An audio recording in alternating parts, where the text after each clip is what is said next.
it's 28 minutes after 7. I've got policy analyst with ISODEC, Bernard Anaba, joining us for a conversation. Good morning to you. Good morning. Thank you very much for the opportunity. So you met with the various political parties, at least most of them, the majority of them, and you're seeking to get them to factor the sustainable development goals into their manifestos. How far with that conversation with the political parties? Thank you very much for the opportunity. And yes, we met with the political parties earlier in May 19 specifically, on the sustainable development goals, and also how they're going to mainstream that into their manifestos. And at that point, most of them said, well, they are in the process of drafting their manifestos. So we thought, well, that is the right opportunity. We met with them, discussed with them what the goals entails, and why they should incorporate that in their manifestos or mainstream them, if that is the appropriate word. So we think that we expect that they will be doing something up to this point. But you haven't seen any drafts yet? We haven't seen any draft yet. I have seen, perhaps I've seen an NDC draft from a distance. I haven't seen the first word, but that was to tell me, oh, we have a lot of the issues that you're talking about, the sustainable development goals, in our draft, and we'll be outdooring it, and you see. I mean, that is just what we saw. But with the other parties, most of them said they are in the process, so we think they have the opportunity to incorporate these goals in their manifestos. Is it surprising to you that with about 4 months to a general elections, the manifestos are not out yet? Well, not too surprising. Not too surprising from what we are all hearing, especially concerning, if you take the two major political parties, the NDC and the NPP. The NPP thinks that the NDC is involved in some form of plagiarism, stealing their ideas. So they want to delay in outdooring their manifesto. But for the NDC, they have come out to say that, well, their manifesto is almost ready. But why they are not putting it out is also an issue. And you could guess, maybe perhaps they also are holding back a bit, not to disclose too much for maybe other parties to, so to say, copy. For other parties, particularly with the PNC, they told me that, look, we don't care whether any party copies our manifesto or our policies or not. At least we can claim that it is our original idea. But as to why it is still not ready, I'm not so sure about that. So with this kind of conversation around, tells you that maybe the major parties are holding back because they are not too sure about their ideas being copied. But I don't think that should be an issue. Really. Because you know, the political parties themselves, the reason they're different political parties is because they've got different ideologies. That is it. And that's what essentially you put in that booklet. That is it. But does it really matter what they put in their manifestos, what they put in the book? After all, they will not actually do exactly what they've said they will do. Yes, we can say from history, from the past, that they do not always do what exactly they said they would do. But it's also because perhaps citizens, people like us, are not holding them accountable to what they say they will do. And it also matters for you to document or to say what you're going to do, because it helps the citizens to follow up to your promises. Otherwise, it has just been a kind of situation that you have a directionless journey. Because he tells you anything, the next day he changes his mind or he changes his, his words or whatever. But if you have something documented, then we'll be able to hold you accountable to what you say. Is it for the scholars, for think tanks such as yours, for professionals such as you? Is the manifesto for such people? Because maybe they know that their core supporters, the ordinary persons who follow them, don't really care about a manifesto. Yes, perhaps the ordinary people, as you said, may not have cared so much about the manifestos because they don't know what they are about. But as you said, it is also for people like us to take those manifestos and break it down to the understanding of the ordinary person on the street. It is for us to take that manifesto and make it a conversation between you and I and the citizens, not a conversation between you, me, and the political parties. You and I should be discussing what MPP says in their manifesto. You and I should be discussing what NDC says in their manifesto. You and I should be discussing what PNC says in their manifesto. So when we begin to discuss them in terms of their merits, in terms of whether they are actually going to fulfill the dreams that we have, then they will begin to realize that, look, the people are discussing what we are saying, and they are holding us accountable by looking at whether we have achieved what we said we are going to do or not. So it is also for us, as you mentioned, if we scholars, think tanks, to be able to break that manifesto down, put it out there and say, look, or analyze them and say, look, this manifesto does not look like a manifesto that can send us to a destination that we all aspire to. Or this manifesto... Would you be brave enough to analyze a party's manifesto and conclude, for instance, if what they put in there is nothing to write home about? Would you actually say, as ISODEC, that this is unrealistic? Yes, because if at the end of the day we're not able to do that, then why are we even interested in what they put in the manifestos? Yes, we are looking forward to do that. We are looking forward to do that, to be able to analyze the manifesto and also to give some conclusive remarks. Maybe it may not be to say black or white. Sometimes it's difficult to say that. But at least it would have given enough information out in terms of what the manifesto contains and what it means. So, but if you're able to say it as it is, wouldn't you be helping people a lot more to understand? I mean, if they say that, oh, I mean, this group is a very objective group, you know, they analyze issues, and they've come out to say that what you put in the manifesto won't work, and I believe them. Yes, I think we should be able to say that.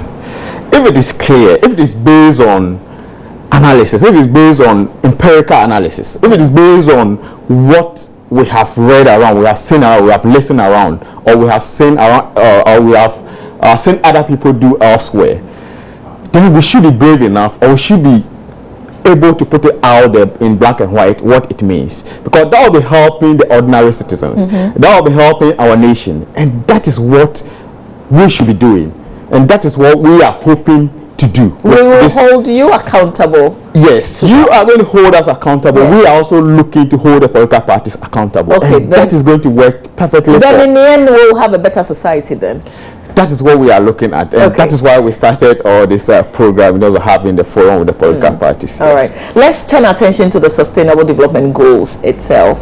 How do you want to see, for instance, end poverty in all its forms everywhere? How would you want to see this reflect in a party's manifesto? Yes, because they can't say this blank. I mean, they can't just put this in the manifesto. Everybody would say that this is a very difficult thing to achieve in 4 years. Yes, yes. If you say end poverty in all its forms everywhere, the discussion is that poverty has various forms, which means that if you are a person staying in a rural area, so I'm not so sure which example I could give now. Or maybe you can use Angloga. Angloga is a town. I mean, there are places, maybe you can use Lashibi in Angloga or somewhere, Domopo or something. Go ahead and use my community, they won't mind. Well, and perhaps in terms of your day-to-day livelihood situation, you do not have problem with production of food stuff and keeping yourself up and that sort of thing. So you do not have food poverty in any case, because it's a farming community anyway. Everybody almost has a farm. Yes, but perhaps you have an infrastructure poverty. Okay, you do not have a means of carrying your food produce from wherever you produce them to the market, to the person in Accra. So that is limiting your ability to create wealth for yourself, get some money to procure certain livelihood things that you cannot get in Angonga. So you may have that peculiar poverty situation. So that will be your problem. You go to other places They may have all other things, but they don't have water. They have water poverty.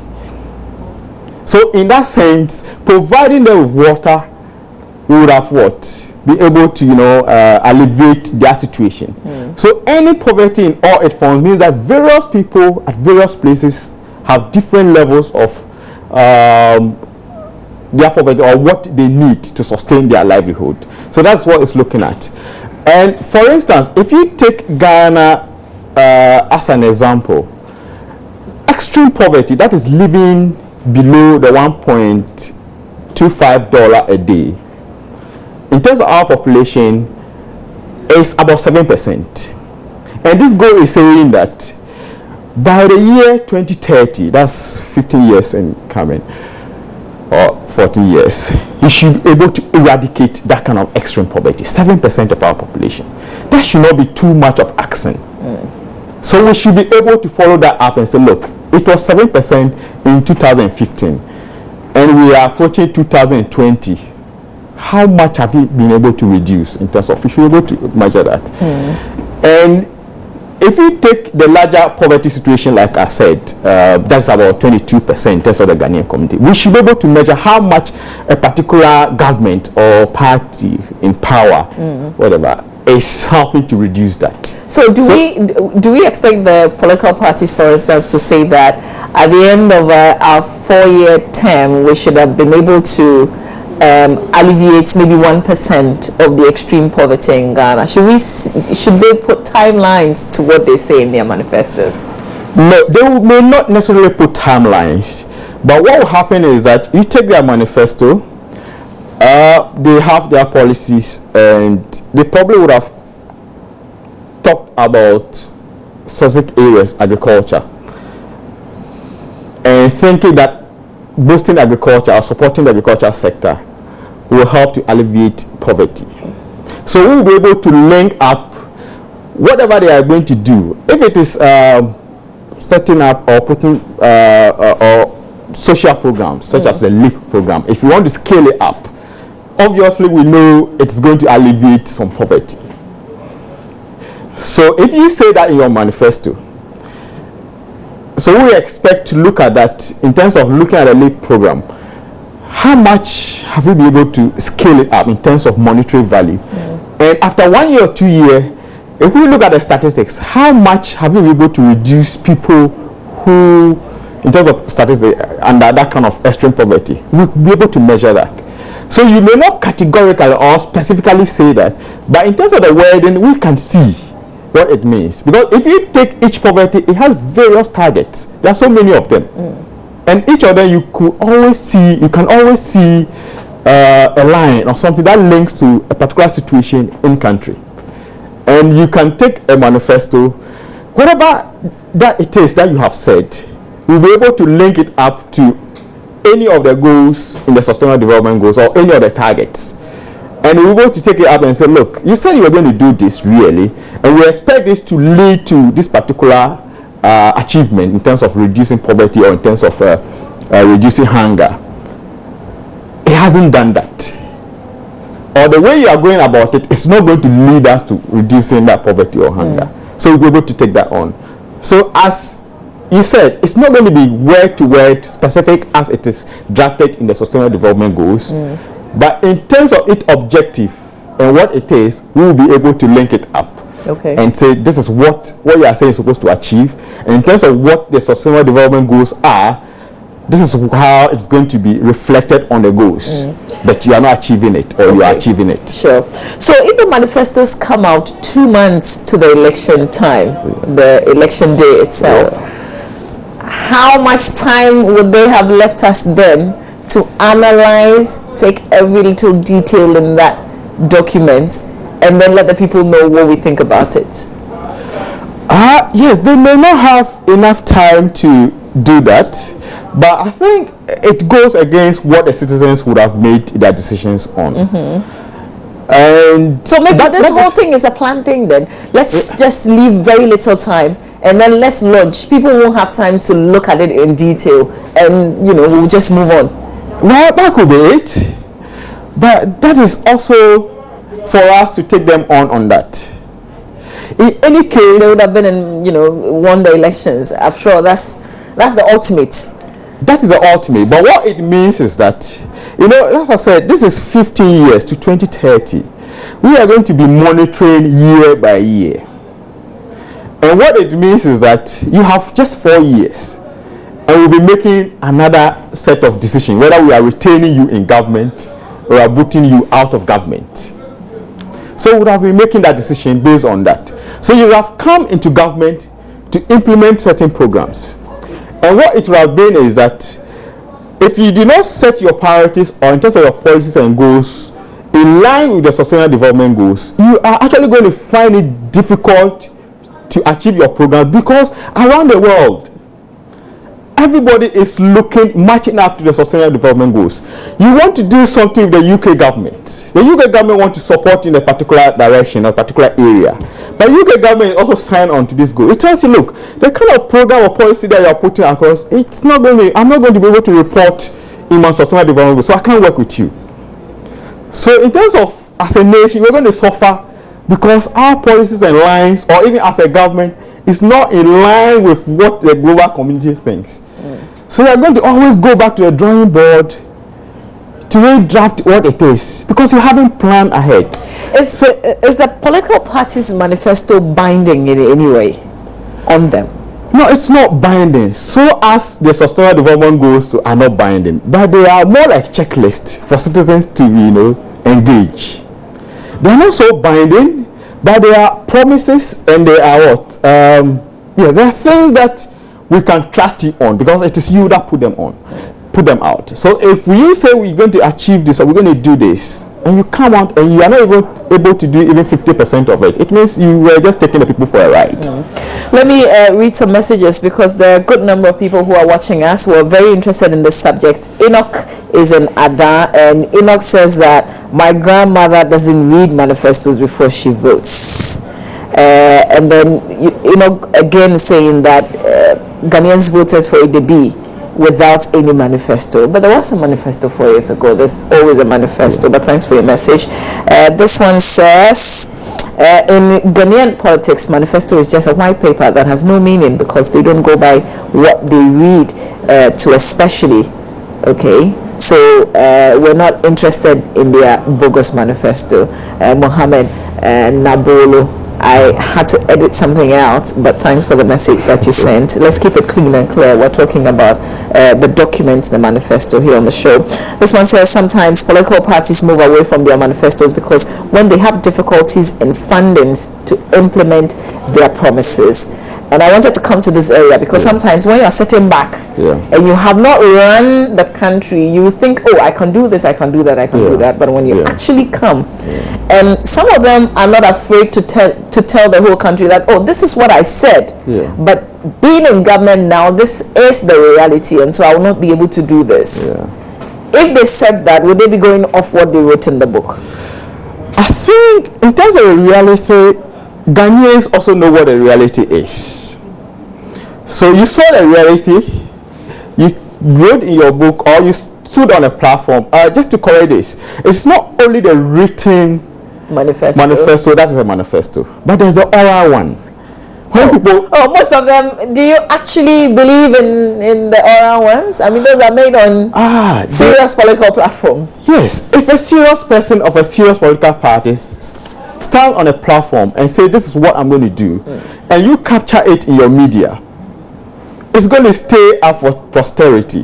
What it means is that 30 years down the line, we can pick up the news item from Joy News or whatever that will get that news and say, this party said it was going to do this. It's a manifesto. You promised the people. So perhaps you failed. So for instance, are you taking the one factory per district as a promise made by the MPP flag bearer? It is, until they come out to deny that, look, we think this promise that we said, we can't deliver it, so we are not putting it in our manifesto. We are not going to sell it out, but until they discount that. But we will take it that as a promise, and we'll begin to measure it as to what we expect that to achieve. But they didn't give any timelines. Yeah, they didn't give any timeline. So if they came to power in 2017, would you be expecting the districts in the first year, the second year, the third year, the fourth year?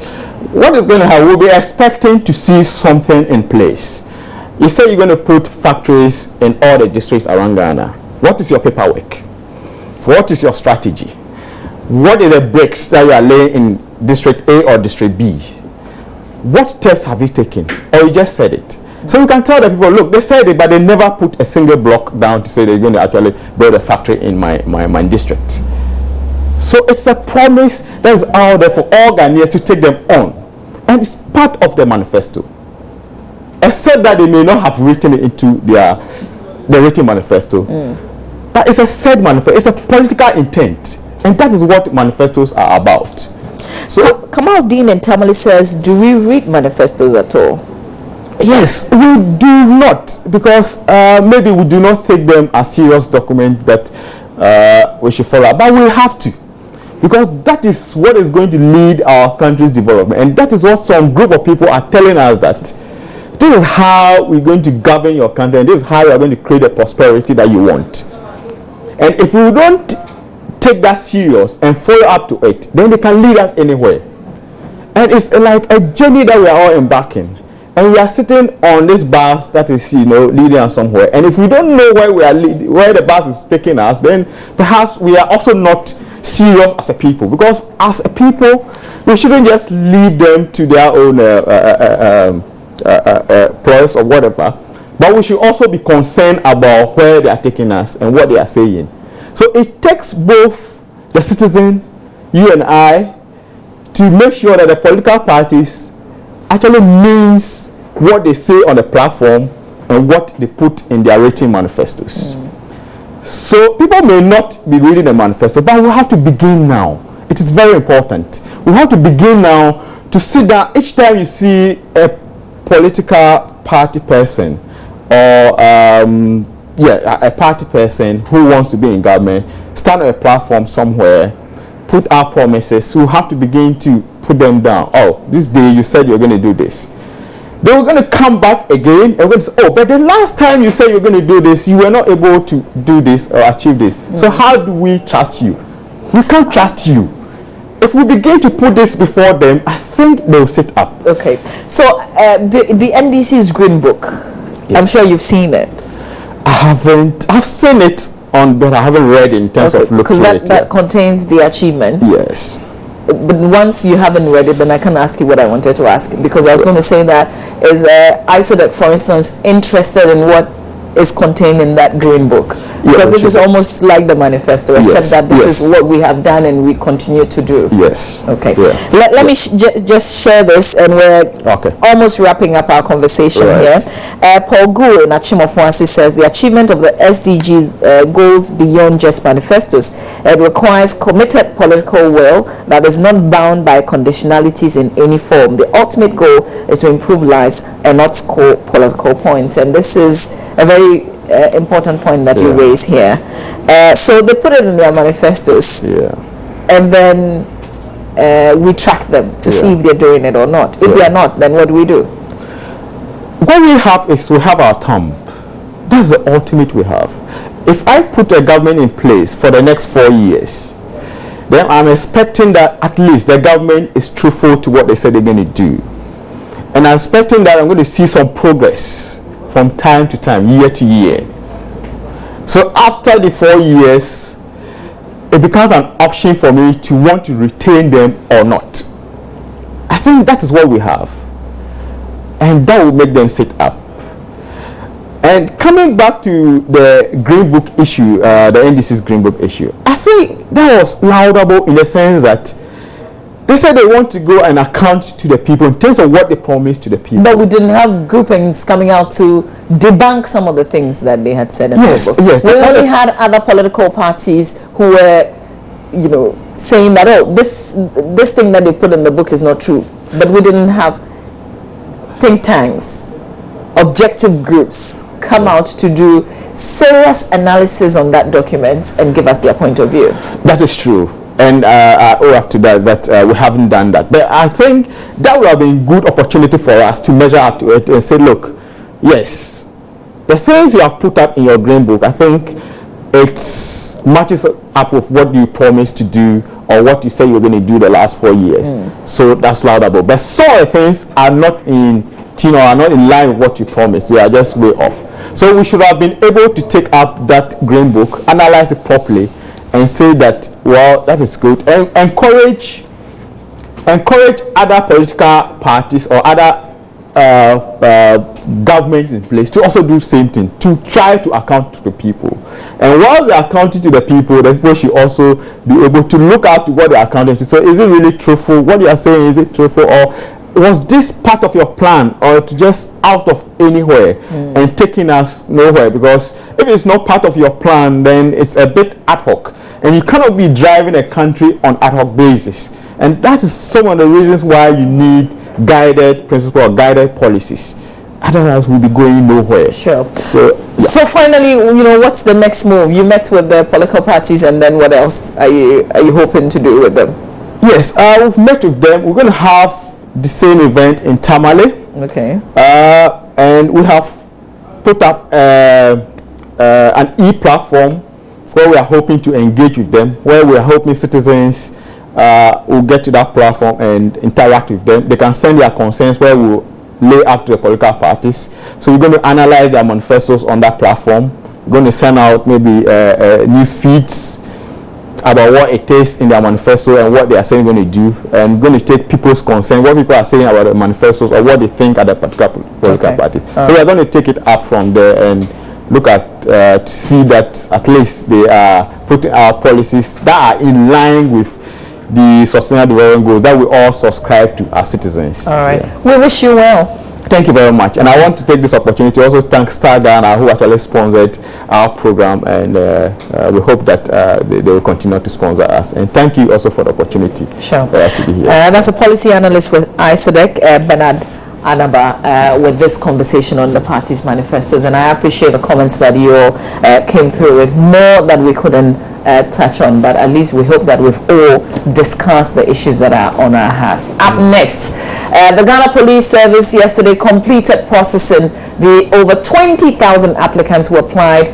to be recruited into the service. The exercise took 3 days. The service recruitment exercises in the country have been fraught with a lot of irregularities over the years. Unfortunately, 6 individuals were arrested in the Ashanti region for using forged documents to apply for the job. Commander in charge of the recruitment has been interacting with Derek Eccles-Sam, and we'll bring you the following conversation.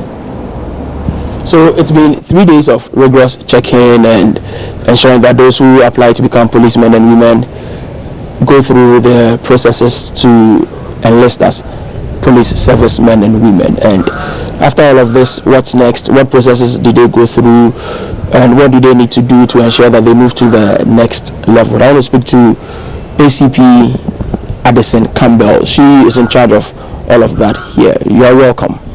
Thank you. It's been 3 days. Tell me, where did it start from? How did you get here? As you are aware, the police service started an online recruitment program. This is the second stage of the recruitment exercise, and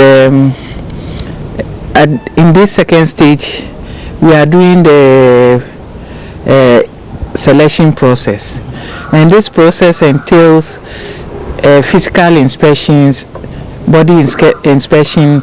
There will also be an aptitude test, which will be followed by medical exams, then criminal check and criminal check. Okay, so let's take it one by one. When I came here on Monday, I realized that they had to come in here to check their lanes and all of that. Tell me, first of all, how many applicants did you get for the entire country? And then you can narrow down to Greater Accra as a region. I'm aware that we have over 20,000 applicants countrywide. In Accra, we had 3,970 applicants. And how many people were you hoping to select for the next round? The next stage after this is the aptitude test. We don't have any particular figure. We haven't been given any particular figure to select at this stage. The final figure will be determined by the aptitude test. Okay, so let's pick it one by one. When they checked their names and they joined the lanes, what happened there? When they checked after checking their names, they proceed to the height inspection, and for the height for females it is 1.63 meters, It translates to how many? which translates to 5 feet 4 inches. And for males it is 1.73 meters, which also translates to 1.73 meters. 5.73. Yes. So why the disparity in heights? It's not 5.73, it's 5 feet 8 inches. 5 feet 8 inches. Yes. But I'm asking why the disparity in height, because you people ask for equality and everything. Why not same height for both men and women? I believe you know that nature has a different arrangement for men and women, so that's why we also have this arrangement for 7 feet 8 inches for men and 5 feet 4 inches for women. So the 5 feet 4, 5 feet 7 for men and women respectively, is this the minimum or the maximum? That's the maximum standard for. But if anybody is beyond the height and it's not abnormal, that person can be absorbed. Somebody can be 9 feet if there's been anybody. That would be an abnormal policeman, 8 feet, 9 feet. So any abnormality with an individual disqualifies that person. So it means that even your height alone can disqualify you from being a personnel? We've already indicated that we have standard heights for both men and women, so it implies. There are people who are of the opinion that you shouldn't have opened up your applications to have a lot more people applying, especially when you knew that you had a limited number of vacant positions. What do you think? It was an opportunity for everybody who qualifies to apply, and I don't think anybody was forced to apply. Did you have the case where you had somebody applying but the person did not fit the criteria? We gave the criteria we wanted for our applications. So if you don't fit the criteria and you know you have to pay for applying and you apply, I don't think any such person can fault the Ghana Police Service. Okay. So after they check their heights, what happened next? After the height, we go for the body inspection. And again, we don't want any abnormality with the individual. So for instance, if one is knock-kneed or club-footed, you don't expect, or if the person has crooked arms, or with protruding dentures, and you don't also expect to have stammerers in the service. When you are interacting with a police officer, you don't expect him to start stuttering on you. So these are some of the things we also look out for. There are many more. The list I've given you is not conclusive. There are many more. But anything that makes a person look a bit not normal. But these are big works: clock knees, protruding dentures. I want you to break it down for the normal Ghanaians. Pardon me if they are strong words, because I don't have any technical words to describe, and these are descriptive enough for people who want to understand what we are looking out for to understand. It means that you didn't have the chance for people who, as it were, deformed to apply and join the service. Well, if that's what you want to say, then yes. Okay, I also know that there's this bit about tattoos and scars and big wounds. Tell me about them. Yes, you, of course, we don't want people who have visible tattoo. So if your tattoo is hidden and no one can see it, well, but if you have visible tattoos and you have visible multiple piercing on your body, we want to see decent police officers out there. Well, if the person has a tribal mark, we can't say that's abnormal. But where maybe for purposes of fashion, you decide to have multiple body piercing, no. The police is a disciplined organization, and we want people who are enlisted into the discipline to portray that. Okay, so I know that for the tattoos, right? What I read was that the tattoos don't have to show when you are in uniform. So if I have the tattoo somewhere that it hides when I'm in uniform, but when I take my uniform off, it shows. Do I still qualify? I think I emphasize that we don't want to see visible tattoos.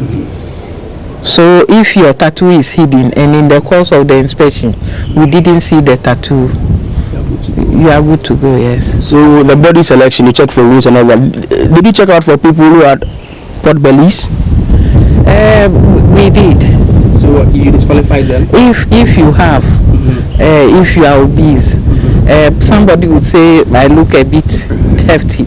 I wasn't like this when I enlisted. You have enjoyed from the service? Well, I would say I have enjoyed, because I've been in the service for a long time, and I don't regret joining the service. Okay. So for me, with this small one pack, it means that I don't qualify. There are physical things we see. Okay. There are people who are a bit on the heavy side, but you can see that the person can trim up. But when you are obese, let me use the word obese, you don't expect, you can't even go through our training. So from the body selection side, what happened next? The applicant proceeds to the document inspection, and for the documents we are looking at their BEC certificates. We are also looking at WASI, and then the birth certificates. If there are other documents which will support the fact that you've had some further education. I mean, some people go ahead to do some professional training in addition to their WASI. You can provide that. It doesn't give you any special edge over anybody, but it shows that you are committed to learning. If you also bring along you have a driving license and you bring it along. But the main documents we are interested in are the BEC, the WASI, and the birth certificate. Is it because you want to ascertain whether or not the date of birth being given by the person is true? Of course, you know the age limit for this police recruitment is between 18 and 25 years. Yes, and for this particular recruitment, the cutoff year is by 1st April in 1991. So that if you are born before, then you don't qualify from the onset? No. So after that, what happened again? People who go through this process, if you have everything we want, then it means you are good to go for the aptitude test.